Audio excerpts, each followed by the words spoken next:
It is possible to dry laundry outside on the clothesline in cold weather. However, cold temperatures will make the process much slower. No matter the temperature, a sunny day will usually provide the conditions necessary to eventually get your clothes dry, especially with the addition of wind. There is really no minimum temperature for drying clothes as long as the air is dry enough.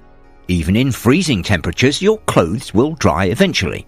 Don't worry if you find that your clothes have frozen on the line, as the water will evaporate through a process of sublimation, whereby water converts directly from ice into its gas state without going through its liquid stage.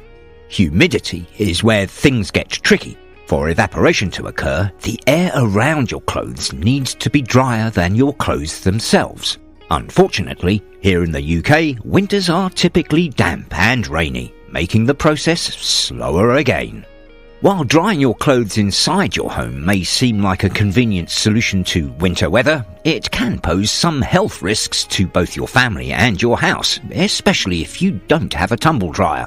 Drying your laundry on radiators can create indoor pollution by releasing chemicals from fabric dyes, detergent, fabric softener and so on into the air.